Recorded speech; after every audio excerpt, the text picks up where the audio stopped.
Uma saudação a todos. Meu nome é Emerson Borges. Eu sou o criador desse canal Deus e Homens, como também do site e da página no Facebook Deus e Homens. Sou também o escritor desse livro, A Bíblia sobre Escrutínio. E baseado no meu livro, toda semana nesse canal eu vou analisar profundamente uma passagem bíblica. A passagem bíblica escolhida dessa semana é sobre um personagem que levanta muitos questionamentos para as pessoas que leem a Bíblia. O relato está registrado no livro bíblico de Gênesis, capítulo 4. Se você tiver uma Bíblia em casa, você pode abrir sua Bíblia e ler esse capítulo, o capítulo 4 de Gênesis. Nós vamos analisar a história desse personagem, chamado Caim. Segundo o relato bíblico, o primeiro casal humano, Adão e Eva, tiveram 2 filhos, Caim e Abel. Foram os 2 primeiros filhos de Adão e Eva.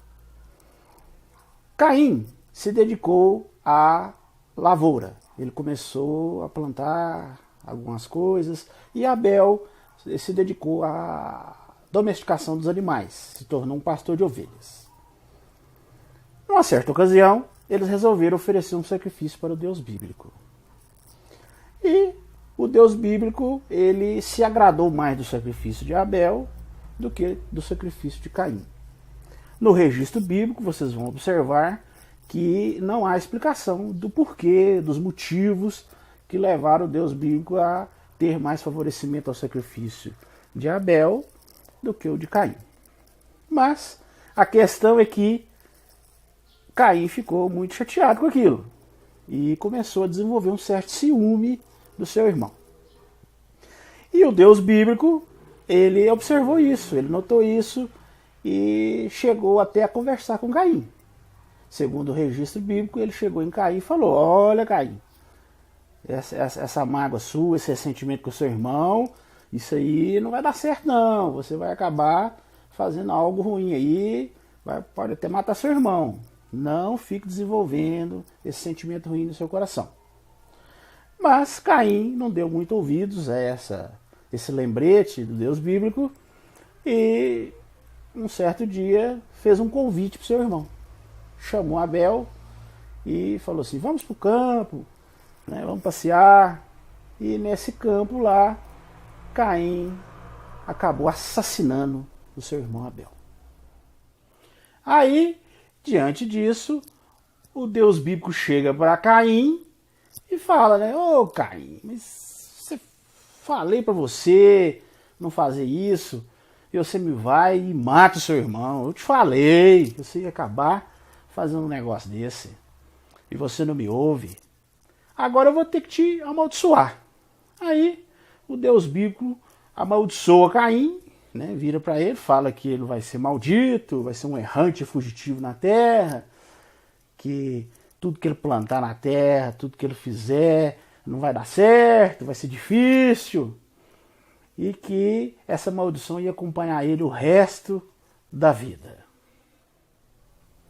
Quando Deus profere essa maldição para Caim, ele resolve suplicar a Deus e falar: oh Deus, essa maldição sua está muito pesada, isso aí não vai ser fácil não, eu ficar aí fugitivo, amaldiçoado, né? Dá uma maneirada aí para mim. Aí Deus lá olha e resolve pôr um sinal em Caim, né?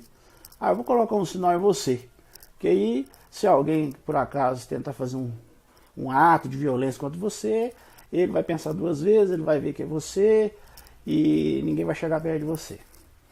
Aí Caim vai para uma terra distante e lá ele acha uma esposa.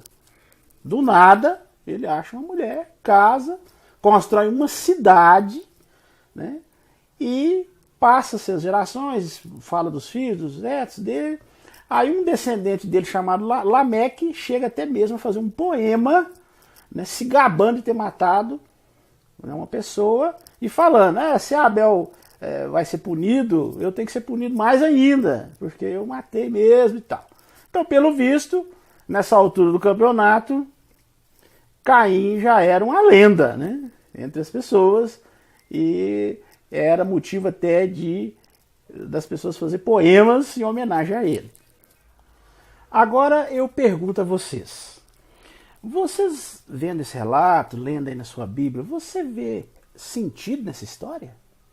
Você considera essa história realmente uma história verídica, verdadeira? Analise comigo. Para que, eu pergunto a vocês, para que Deus foi colocar um bendito sinal ou uma marca em Caim? Que marca seria essa? E para que isso? Para alguém não confundir Caim? Mas confundir com quem?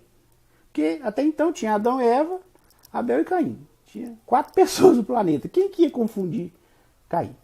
O pai dele, a mãe, será que ia confundir ele? O irmão dele morreu. Ficou só os 3. Será que Adão e Eva ia confundir ele? Confundir ele com quem? Isso aí não faz o menor sentido. Outra coisa. Caim vai para uma terra distante. E lá chega e ele acha uma mulher lá e casa. Mas que mulher? Se tinha só Adão e Eva, e tinha ele o irmão dele, ele matou o irmão dele, ficou só ele. Que mulher? Aonde? Eu pergunto a vocês, aonde Caim achou essa bendita mulher? Alguns religiosos tentam de todas as formas, né? Fazer um contorcionismo ali, tentar remendar um pedaço aqui, outro ali, pega um pedaço lá na frente, junta com o daqui, fala que não está em ordem cronológica, e tentam falar que essa mulher dele pode ter sido uma irmã dele, que Adão e Eva teve outros filhos, outras filhas, ou uma sobrinha. Mas, segundo o relato bíblico, só depois de toda essa história, no final do capítulo 4, é que Adão e Eva resolvem ter um outro filho, né, que seria Sete. E depois, no outro capítulo, ele fala que eles iam ter filhos e filhas. Mas mesmo assim, né, mesmo que a história esteja contada de forma não cronológica, né, você vê sentido nisso? Uma pessoa casar com a irmã ou com a sobrinha, né? Então quer dizer que a humanidade começou com um incesto. É isso mesmo? Será que uma pessoa que lê um relato desse aceita isso normalmente? Tem alguns religiosos que chegam até ao ponto de falar assim, não, mas na época estava perto de uma suposta perfeição, e aí não tinha problema casar irmão com irmão, irmão com sobrinho. Gente, pensa bem comigo aqui. É uma forçação de barra muito grande, você não acha, não? Outra coisa, ele chegou a construir uma cidade. Agora eu pergunto a vocês, para quem morar? Quem vai morar nessa cidade, gente? É uma coisa assim que não tem sentido. Aí depois um descendente dele lá, né, já faz um poema enaltecendo um ato violento, né? Então, pelo visto aí, Caim se tornou realmente um personagem muito famoso, né? Então, assim, você percebe ao ler um relato desse que, na realidade, isso aí é um relato mitológico, isso é uma lenda.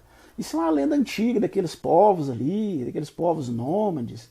Por exemplo, o fato de Abel se dedicar à domesticação dos animais e Caim se dedicar à lavoura é uma referência àqueles homens primitivos que deixaram de ser caçadores e coletores e começaram a plantar, começaram a domesticar os animais, porque essa aí foi uma grande transformação da humanidade.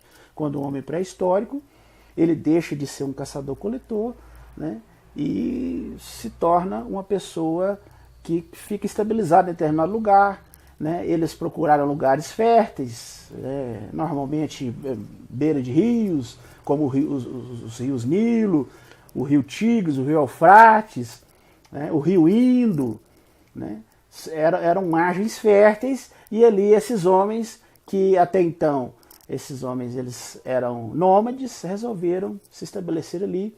Foi quando a humanidade começou a desenvolver mais, foi quando a humanidade começou a criar suas primeiras vilas, suas primeiras cidades.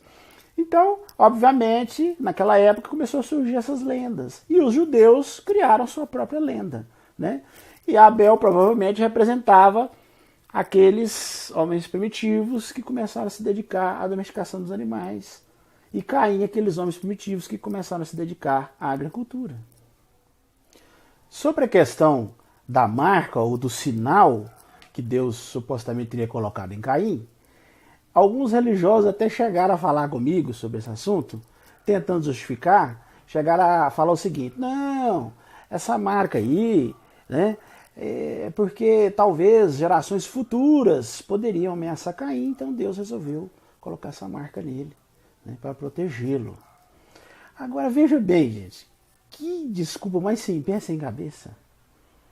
Gerações futuras.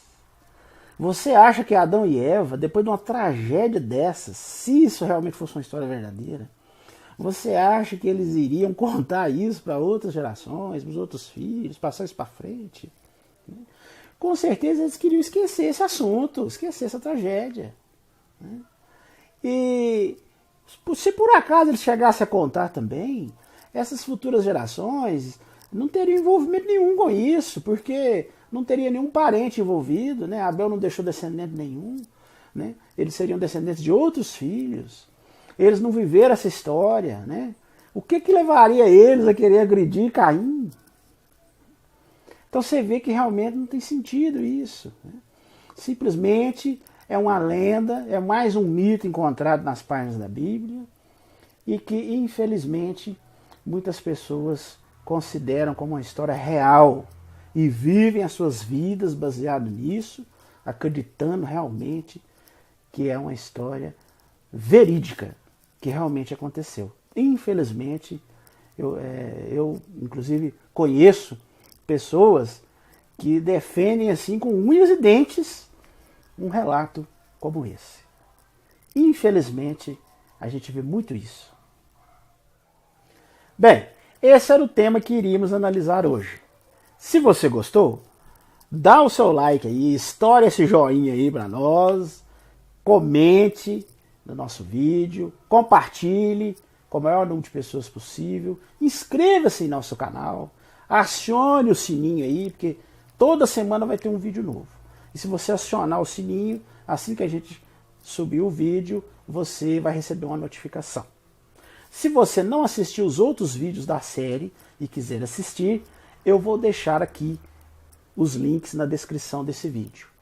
E também, se você desejar adquirir o meu livro, eu também vou deixar os links de venda aqui embaixo, da Livraria Cultura, da Amazon, inclusive até no meu próprio site. Você pode adquirir diretamente no meu site. No mais, eu agradeço a todos e até o nosso próximo vídeo.